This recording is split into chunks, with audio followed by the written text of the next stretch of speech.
Hello, welcome to this week's episode of the Paranormal Lens Podcast presented by Jotnex Paranormal. I am Jamie Widener, your host for this evening, along with Chad Thomas on that other Hello. screen.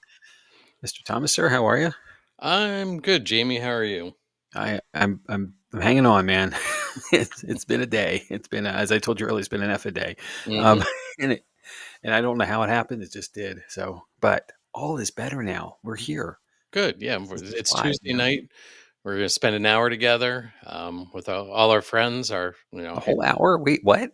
A whole hour? A No whole way. hour. All So right, uh, fine. yeah, No, all I'm good. I'm sorry you didn't have a good day. It's all right. It's we're due to have bumps every once in a while. So, Mhm. um, but it was what the heck. It was a what the heck after a what the heck. Yeah. So Okay. hey, Mhm. it's all good. No complaints. But while we're talking about things, how was your weekend? Good. Let's see. We had an investigation, so there was Sure that. did. Uh, Yeah, had a lot of people. Uh, we did. It was a very full house. I think it was the most people we've had at the end in a long, long time. Not everybody, but most of the people seemed to stay. Yeah. And we had some interesting things happen, at least in the group I was in. Well, Um, yeah. Yeah. um, had some great conversations with people before and like during breaks as well too. That was fun. Yeah, Uh, we had a curveball of or two curveballs, I guess. One was an announced earlier start time than we were planning for, with a mix up in the ticketing side at the brewery, and then 40 guests instead of our usual 30. So there was a lot of people there a lot earlier than usual who were expecting something to happen at 9 o'clock instead right. of 10. So the team, I think that the whole team handled that very well. And A curve, but not one that we couldn't hit. right. And as Bert says, it's how you get up and continue. Thanks, Bert. That That's sort true. of that And here we go. We're continuing. So, so. uh, when Um, in doubt, talk about paranormal stuff. Always makes mhm. you feel better. So, Makes it but all. yeah, and Ben, I want to say the team did a great job, but the guests were very understanding and Yeah, accommodating as well. They were, that's maybe true. one or two were a little like, "Ugh," but no, everybody was great about it. Yeah, So and I agree with you. The sessions were interesting. Folks were engaged, and sadly, the session we had upstairs in the ballroom was a little light on activity.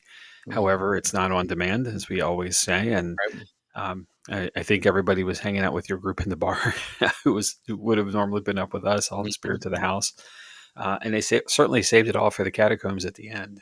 yeah, There's a lot of activity there, and it was nice to see a myriad of equipment being activated hmm and utilized by the spirits. And just it was a nice way to end. You're right, and having a lot of folks too. Maybe that was just all that I know. combined energy. So yeah, we are. You didn't have much going on in the ballroom, but we actually had something a little different. Um, for anybody who goes to boobies with us at all and may know that Pauline typically will use a cat ball to communicate with us. Mhm. Um, Pauline was actually using a flashlight the other night Oh, great! and was very, very pointed. I had like three sensitives in my group, which made it very interesting as well. Sure. But she was very pointed through the one that she was tired of men telling her what to do, and me telling her to turn off the flashlight was not going over well. So I sort of and it was Alex and I leading. So I sort of said, "Okay, I'm going to step back, and I'd like the women in the group here to start asking questions and talking," and that worked really well. And it's the same thing that Heather has picked up that she's tired of not being heard. She wants her voice to be heard. She's tired of men telling her what to do, and so we let her talk, and it was interesting. So Well, that's great. I mean, well, that is the for the living as well as those who've passed. Reading the room is important when mm, you're told something and or you're clearly getting something. You got to understand it and follow it. mhm. Instead of keep asking for the same things over and over again. Yeah. When it clearly is not what they want to do or Yeah. attempt. And I also learned that we shouldn't pigeonhole our friends on the other side into certain pieces of equipment because they can use whatever they want whenever they want. That's right. So, so, Very cool. so yeah, that was a good thing. I do want to take a moment to say it is Well, Veterans. Heather was comment here that she loves Paul. So Yeah, thanks. Yeah. That's good. Great to see you, first of all, and thanks for the comment. We all do. Yeah. I want to take a moment to recognize today is Veterans Day in the United States. Yep. Um, uh, Sure. so I want to take a moment to thank all those who have served and are serving for us. I guess, well, that would be Armed Forces Day, but all our veterans who have served, I want to take a moment to say thank you for your service. Thank you for everything that you've done for us. We owe you a great debt for everything that you've done to help keep us safe. So thank you. Absolutely. Thank you. Yeah. Well, speaking of serving, Hmm. um, let's change gears to get to the topic for tonight. Okay. Uh, let's talk about a building that has served hundreds and hundreds and hundreds of years, uh, called the Castle of Good Hope. And Chad, as we usually start out here, have you heard of this before? Anything? I've heard of it, and that's where it ends. I've Okay, heard of it. So you're aware. Okay, yeah. well, good. Good. I mean, that's a starting point. Hmm. All right. So, well, what we always do is, where are we in the world first? The Castle of Good Hope, it kind of implies it might be related or connected to the Cape of Good Hope. And Okay. if you know your geography, that would put us in South Africa Hmm. and around the bottom. And in that, it is in what is now present day Cape Town. And it is still a structure that stands. So it is a well fortified or created fort that was meant to stand the test of time, and so far it has. Hmm. So let's get into it. Okay. We can start the slideshow. Get that You running. want I me to did do it? not I figure think out you're where that great. button is.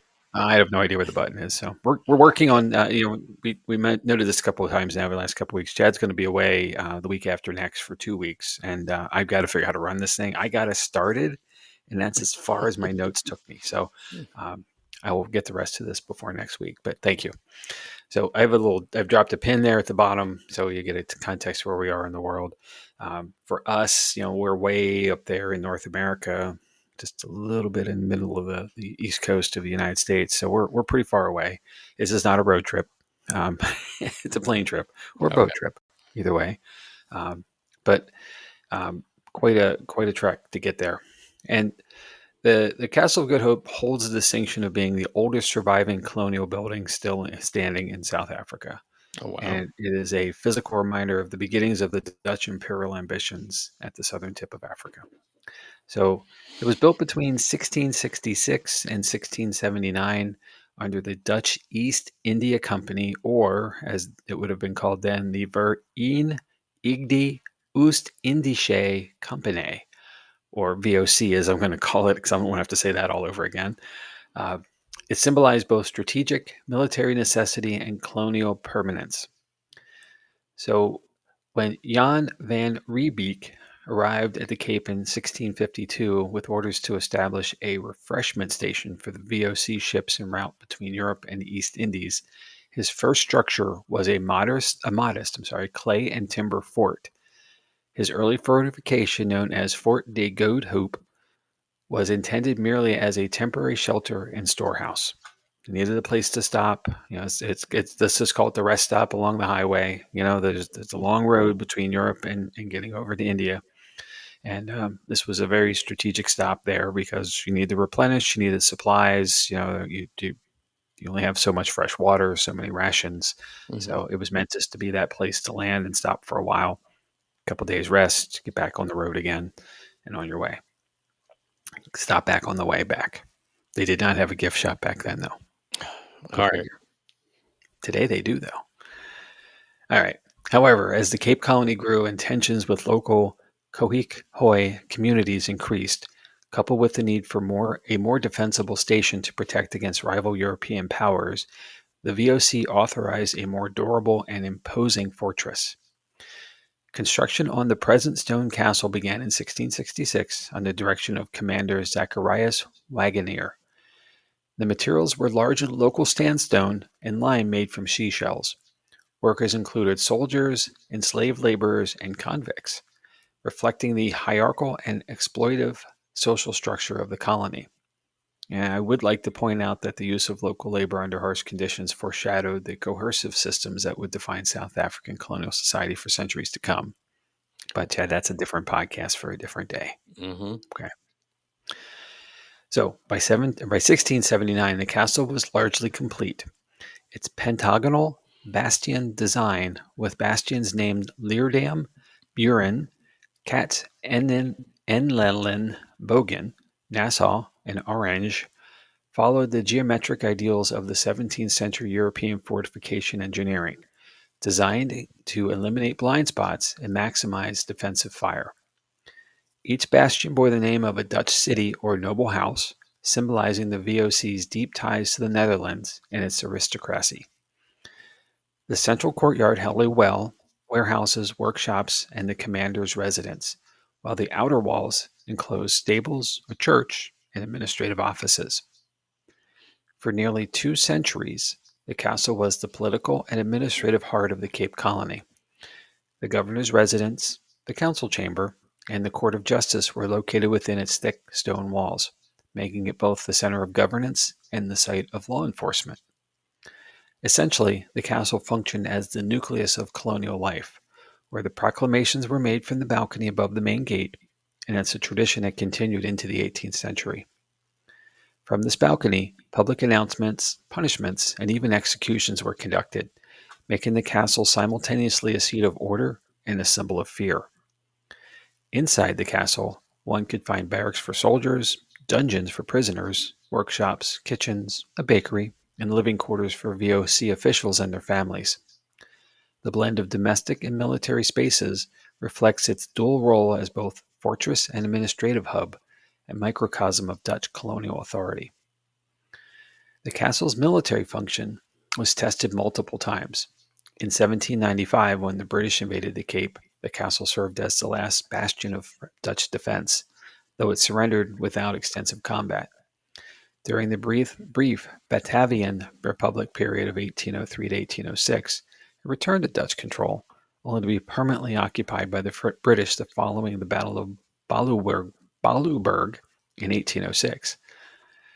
Under British rule, the castle retained its role as a military headquarters, with the Union Jack flying above its ramparts until the mid-20th century. It became the headquarters of the Cape Garrison and later the South African Army, housing regiments such as the Cape Town Highlanders. The British also made structural changes, adding more modern facilities while maintaining the overall pentagonal layout. Architecturally, the castle represents one of the finest examples of 17th century Dutch military engineering outside Europe, and its design adhered closely to the principles of Simon Stevin, the Flemish mathematician and engineer whose work on fortifications influenced Dutch colonial architecture worldwide. The castle's outer walls, reaching up to 10 meters thick at its base, provided formidable defenses, while its moat, which is now dry, once connected to Table Bay, allowing supply boats to dock near the walls. The main entrance, framed by the VOC's coat of arms and flanked by symbols of trade and navigation, asserted the company's authority in both commerce and governance. Inside, the dolphin pool and the governor's ballroom reflected the opulence of the colonial elite, contrasting starkly with the squalid condition of prisoners confined below ground. By the late 19th century, however, as military technology evolved and the coastline shifted to the land reclamation, the castle lost much of its strategic importance. The once waterfront fortress found itself nearly a kilometer inland, cut off from the sea it was meant to guard. By 1936, the castle was declared a national monument, marking a shift from military function to cultural preservation. This designation recognized its historical and architectural significance, though it remained under partial military occupation well into the 20th century. The Castle Military Museum was established within its walls, displaying artifacts from the VOC era through both world wars. The South African Heritage Resource Agency, or SARA, and Ezeco museums have since worked to transform the castle into a vocal heritage site, reflecting not only Dutch colonial perspectives but also indigenous and African histories. Recent restoration efforts have revealed hidden layers of the structure, from old graffiti etched by prisoners to original stonework buried under plaster. In 2016, during the castle's 350th anniversary celebrations, curators emphasized its transformation from a symbol of colonial oppression to a beacon of inclusivity and reconciliation. At that time, 4 bronze statues of African leaders, King Ketesh Wayo, King Sekhuk Hun, King Lang Ali Baleh, and Kozian leader Doman, were unveiled in the courtyard to honor resilience against colonial rule. This act symbolically recentered the castle as a place of shared history rather than a solely colonial relic. And today, the Castle of Good Hope serves as a living museum, housing the William Fair Art Collection. It's a major archive of colonial era paintings and furniture, as well as military and cultural exhibits. It is open to the public for tours, educational programs, and even paranormal investigations, reflecting its hybrid identity as both a natural monument and a haunted landmark. Guided tours showcase not only its architecture and history, but also its hidden tunnels, dungeons, and chambers, offering a tangible connection to the lives of soldiers, prisoners, and slaves who once lived and died here.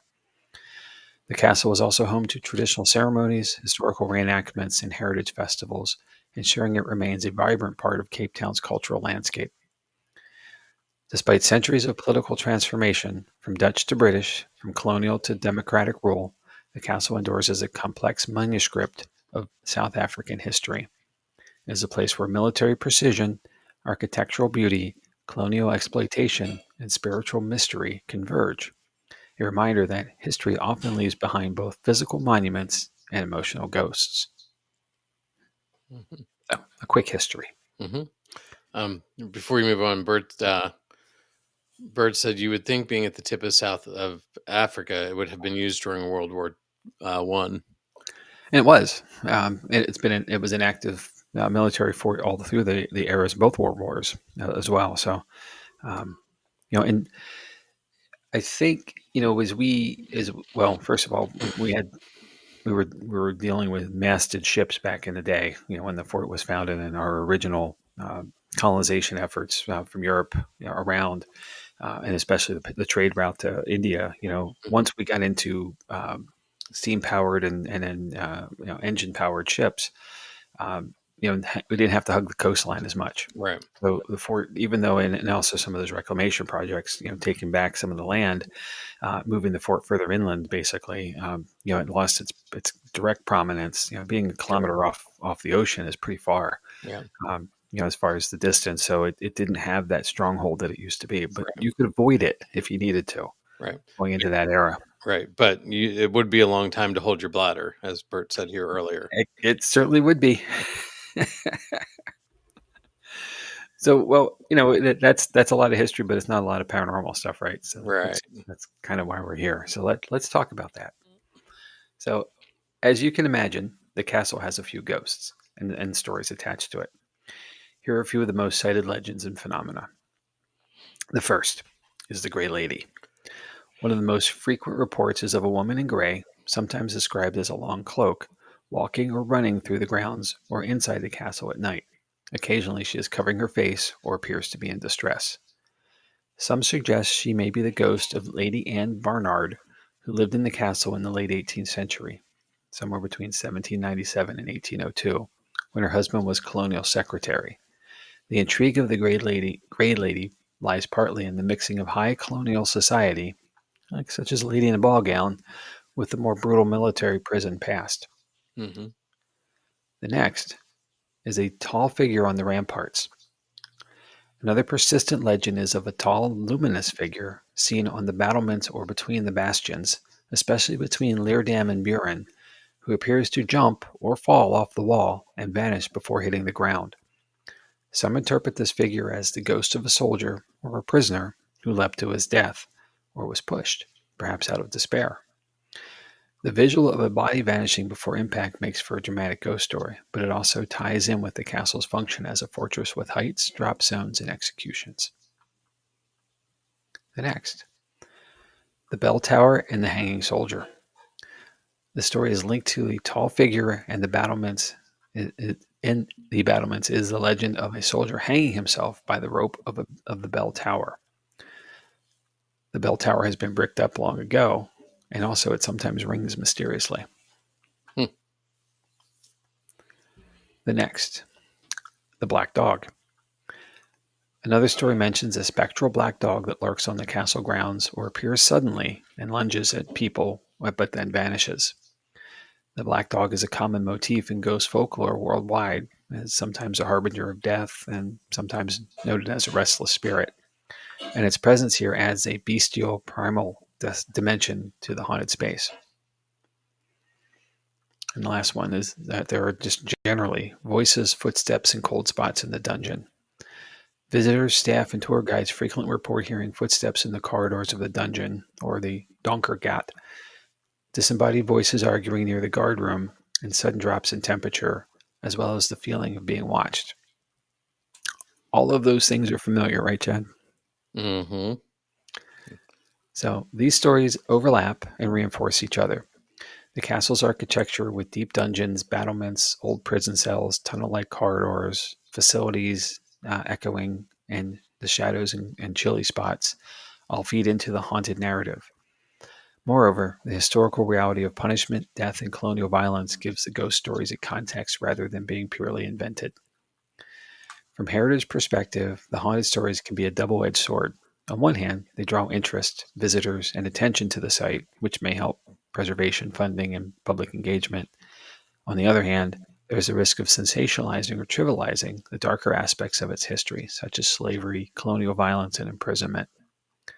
The narratives of ghosts often focus on dramatic apparitions rather than the living humans suffering of colonial subjects. A balanced heritage interpretation might use the paranormal dimension as a way into deeper reflection. For example, the ghostly footsteps in the dungeon may prompt a visitor to ask, who was imprisoned here? And what was their fate? Rather than simply, did I just see a ghost? In researching the castle, it struck me that the ghost stories are not only about spooks and thrills, but may function as a metaphor. The footsteps in empty corridors represent the once voiceless. The shadow figures on the ramparts may represent unseen soldiers, prisoners, or colonial agents. And the Grey Lady may represent the unsettled memory of colonial elite lives in a place built for domination. Ghosts in historic places often stand in for what has been hidden, erased, or suppressed. So, to wrap this up, the Castle of Good Hope is more than just a fortress museum in Cape Town. It is a living archive of colonial architecture, military discipline, imprisonment, and heritage interpretation. Its haunted reputation is rooted in that complex history and embodied in the walls, cells, and corridors. The ghost stories from the Grey Lady and the spectral jumper to the black dog and dungeon whispers give visitors a shiver, but they also point to deeper questions about memory, power, and legacy. As long as the walls remain and visitors walk the battlements, the castle will continue to invite those drawn by both history and the supernatural. Whether one believes in ghosts or not, the haunted narratives of the castle encourage us to ask, whose lives echoed in these corridors, whose footsteps remain in the dark, and how do we today interpret a building that once symbolized authority and now invites reflection? Let me cite some sources and we'll discuss. Mm-hmm. So, first and obvious is thecastleofgoodhope.co.za.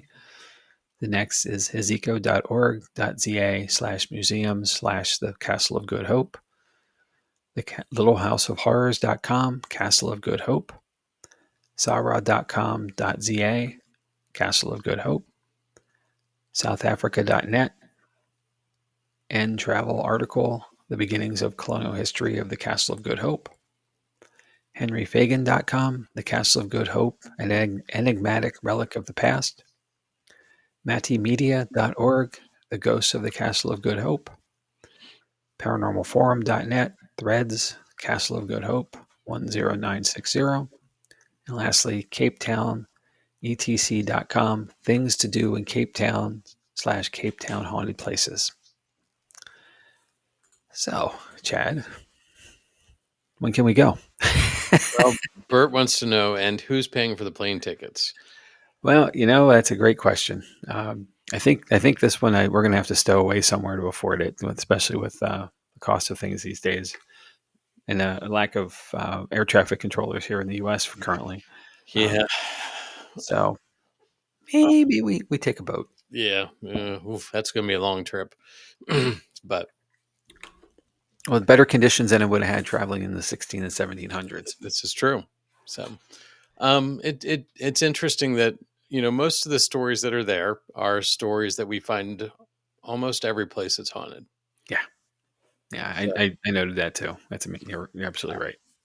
and there's nothing wrong with that. It's just it seems we have typical stories everywhere, and that but there's commonalities in every place like this. There would have been officers' wives in ball gowns. There would have been dogs. There would have been soldiers who were prisoners. There would have been, all these things are commonalities in all the, a lot of these same places. Yeah. So it's not surprising that we have, the Well, same stories.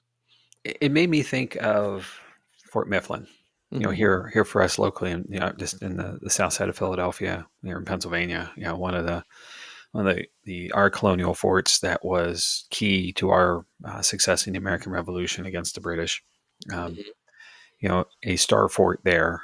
Um, so very similar, technically similar design, not as big by any means, Right. um, but one that was intended to be defensible against angles and um, walls that are at least the same 10-meter thick window of space and size, just not Right. as high a wall, not as intense design on the interior. So it didn't have the longevity and necessity probably either that the Castle Good Hope has. Right. But we've been there. We've did an episode on it. We've walked the fort, and the commandant's house being in the middle, the blacksmith shop, the barracks, all the stuff that is traditional, to what you would have needed. Everything had to be in the walls, um, Hmm. because something could have be happening on the outside that you weren't going to go get it. That was also a moated, well, surrounded by water, not technically a moat, but a fort there where a supply vessel could come and replenish through the South Sally port. Right. So it made me think of that a lot. Obviously, I just looking at the images, the scale is drastically larger, but just the manpower that would have taken. And thanks, Heather. No dolphin pool. True.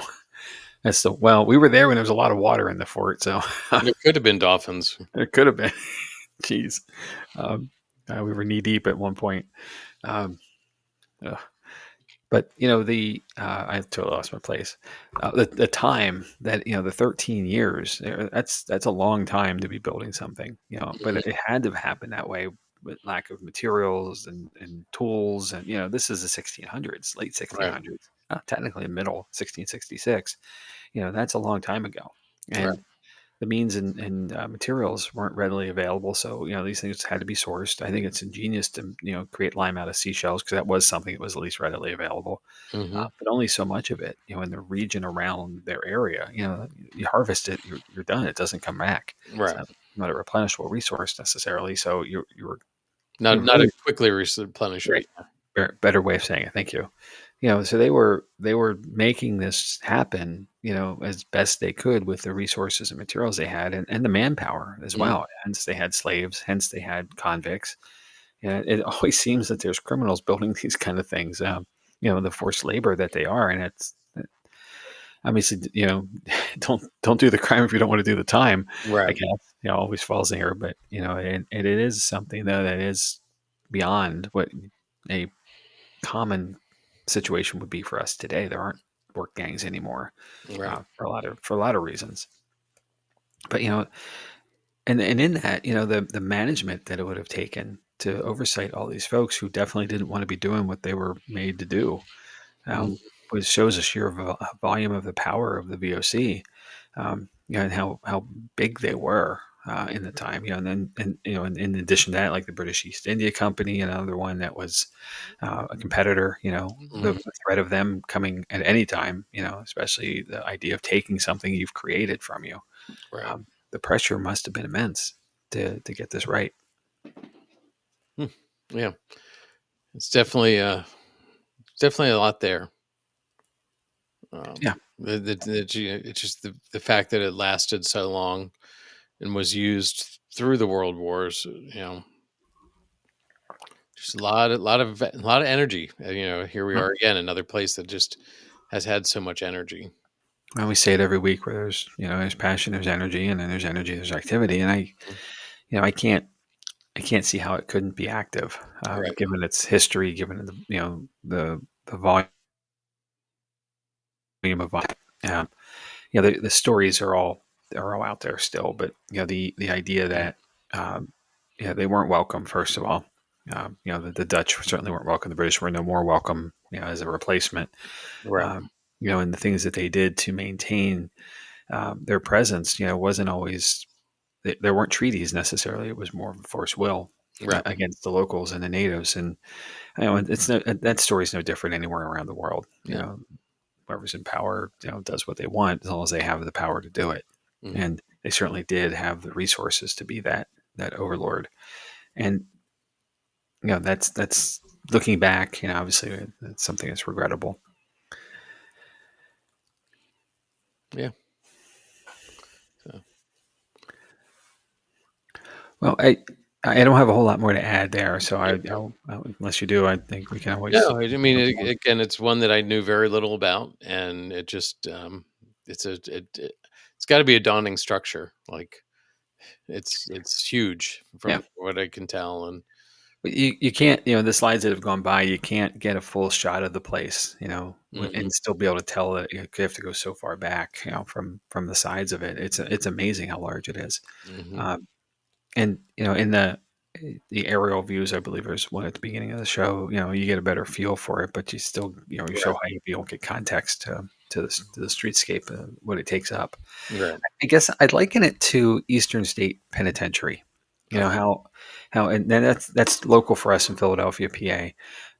But it was built on the edge of town at one point, and so was the fort. It was the town, right, and Cape Town didn't quite exist as it is, or certainly not as it is now. But it really, right, that settlement established off the fort. Whereas, with Eastern State, it was on the edge of the city of Philadelphia, but now it's in the heart of it. Like it's right in the city, right, because everything built around it. And, you kind of take it for granted, I guess, because it's there. And I can't say that's the case in Cape Town, but, it's been there longer than anyone, hmm as far as the colonists. So, right, it's just part of the way it is now. There it is when you go by it. right. Bert says that would be hard to maintain that far from home. Sure. So, Absolutely. like you would need to, you know, you would need to be getting all your materials, storing them there, controlling them, keeping them safe. Um, and I did pull up a picture that you, like you said, to get the complete structure, internal and main structure in a slide or in an aerial photo, you lose all the detail. Yeah. So, That's such an elevation that you can't see much of it. hmm I mean, I find it interesting how it is the internal is connected, whereas like Fort Mifflin, it was all individual buildings. Mhm. The picture of this shows that there was like one main structure north to south, or on that axis in our picture, with the whole area sort of built out. So that structure in itself must be huge. Yeah, I agree. Um, so yeah, definitely interesting. So thank you, Jamie, for digging into it and uh, educating us all on another place that we just didn't know about. Cool. So, Well, I'll say this before we move on, and we have listeners around the world. So if there is anyone listening from in South Africa who has been to Cape Town and seen the fort, drop us your opinion, your perspective, you having seen it, or hopefully experienced it as well. If you've mhm, had the opportunity to go inside, where you feel about it, what you sensed of it, because that we're not there, and right, that's the disadvantage of covering a topic from afar. We're doing research around all the available material, but we're not touching it. right, And as much as we'd love to get there someday, and maybe so, it might happen, but the reality is it's probably not going to happen for a while. right, Um, so the local perspective always is curious to us, and hmm we appreciate the feedback if able. right. And it's different because it's not a tourist opinion. Yeah, it's So true. it's more from those experiencing it on day to day, or yeah. So very cool. So I All like right, it. Yeah. cool. Let's see what else we got going on. Well, we're going to show a list of upcoming episodes, but we have a caveat to this, don't we, Jamie? We do. We do. We have So, we have an announcement, I guess, and now's probably the best time. okay. So we, when we started the program way back when, there were three of us. It was Chad, myself, and our teammate David Daramidi. And David was one of the drivers. Of course, we all planned this together. But Dave had a business venture that he felt he needed to follow, and had to step away because of the time commitment that it would take. And so Chad and I have picked it up and ran with it ever since. But we've kept that mindset of how we could have a third voice.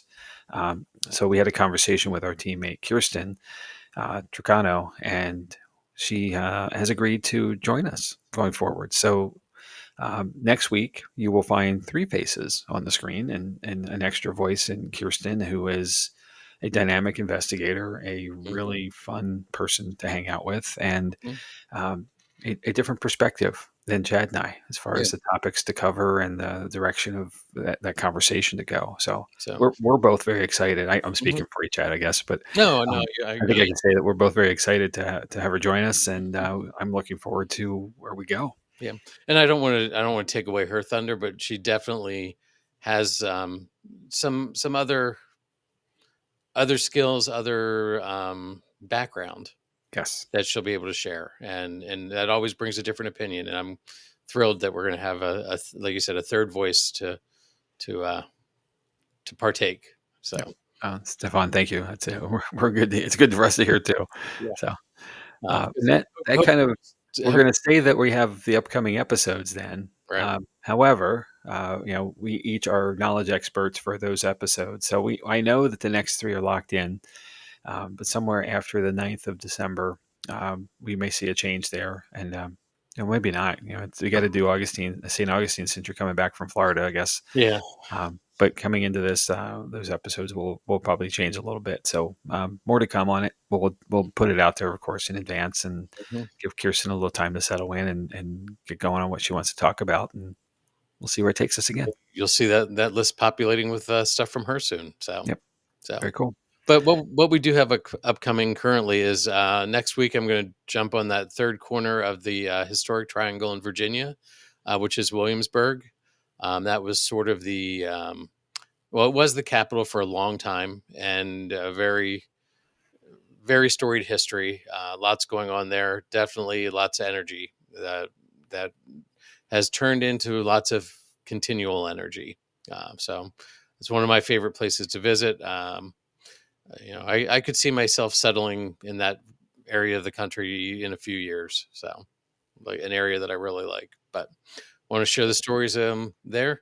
I've done several ghost tours down there with the Williamsburg historic, the colonial Williamsburg team, and they're just amazing what they tell. And they said they have a book of things, and they just you go on a tour and you see like four stories, and they have a complete book of things that they can pull from. So Gotcha. yeah, That's cool. yeah. So then I'm away November 25th. I'm doing some research a little further south. Um, and in with a vacation. So Jamie is going to be here with Kirsten and Steve Dills. I guess we better warn Kirsten, huh? I tried to. I don't think I gave her everything yet on this, though. So Reading the description an evening with Steve Dills, I think it implies it's like a black tie affair. You know, like we should probably dress up. Oh maybe, yeah. goodness, now I'll it's get you a pressure. T-shirt with the black tie. The printed the black. Well, yeah, tuxedo T-shirt. Yep. There you go. So, but always a good time. Grab your popcorn, go to the bathroom, and buckle in for a wild ride. Oh, the benefit of everyone listening is that you get to pause or step away. Uh-huh. I gotta sit here the whole time. Oh, Steve, Yeah. I'm so looking forward to this. Yep. Then December 2nd, TDSE, Ron Iacovetti and Lourdes Gonzalez are going to update us on where they are with things. Things have changed for them in the last couple of years, and it's in a good way. So, looking forward to hearing where they're coming from these days. December 9th, Jamie's going to be tackling Urban Legends Volume 3, Local Legends. Yep. He's going to have a man that we investigated with this past weekend, and I'm drawing a blank on his name. It's a good friend of Jamie's. A man, like I went. Corey Asperl Corey. was going to join us. Yes. He was a local paranormal investigator as well, a friend of mine, and he's. I guess I said this last week, but he's always leaning on me, saying, "Hey, did you know about this? Hey, do you know about that?" On the local side, and I'm like, "Dude, why don't we just get you on? You can Yeah. just tell us all about everything." And I touched base with him the other day, and I said, "Are you getting ready for this?" He's like, "Oh my gosh, I gotta figure out what not to do." So that might be another Steve Dill's epic episode kind of length. So, Mhm. and Ryan and Lord is, they can talk about whatever they want. So that might be a long one. So a Beautiful. couple weeks in a row, this will be Yeah. great. So, and then December 16th, like I said, we're planning St. Augustine Lighthouse. I'll be visiting down there, doing uh, I think it's Dark of the Moon tour is what it's called, at 10:15 on Saturday, December 30th, I think, or not, November 30th. Um, yeah, yeah. So I'm looking forward to that. Get to climb the stairs of the lighthouse in the dark with glow sticks. Nice. So that'll be a lot of fun. All right. Well, if you start hearing some like rave music, at least you got your sticks. Yeah, exactly. Unk, unk, So, unk, unk. really looking forward to that one, and then being able to share what I learn, and maybe maybe some pictures. Who knows? So, Cool. Very but cool. Alex and I will be doing that tour, so maybe we'll have to drag Alex in that night. There you go. We'll see. Hey, why not? He's no stranger here. That is true. He's just strange. Yes. Well, he's your kid. So, Exactly. man. So, um, so we have a little bit of news about this slide as well. Jotnik's Paranormal Investigations. You don't see anything for next year. You see December 6th at Booby's Brewery. This will be our last investigation as a team at Booby's Brewery. We've decided as a team that it's time to take a step away from this, and the spirits will still be there. We won't be there every month. We might pop in and do an investigation as a team every now and then, but we won't be hosting public investigations. Not sure what Sam's planning in the future, but I'm sure whatever it is, it'll be fun, interesting, because he's always got something going on there. True that. Yes. So It's been a good run. It's been 5+ years. It's just time for a change and transition to something else for us as a group. So, but So that being said, I can't get to the count anymore because there's only one left. So it doesn't list how many people are at each, or how many tickets are left for each one. There were 33 last time I saw. They may not last, especially this being the last for our group. So if you want them, get them soon. yep. Don't wait. As always, don't wait. Yep. And then let's see, we've got how you can get in touch with us. There's the website, jotniksparanormal.com, jot-niksparanormal.com. You can email us at paranormallenspodcast@gmail.com. And you can check out our link tree, which is linktr.ee/paranormal lens. And that will connect you with everything that we do, all our social medias. Which again, Kirsten is another one who's pretty good on the social media stuff, Jamie. I know. Some more So to come there too. you might see our TikTok picking up a little bit. Well, you might see our TikTok start again because Or at all. yeah. Yeah.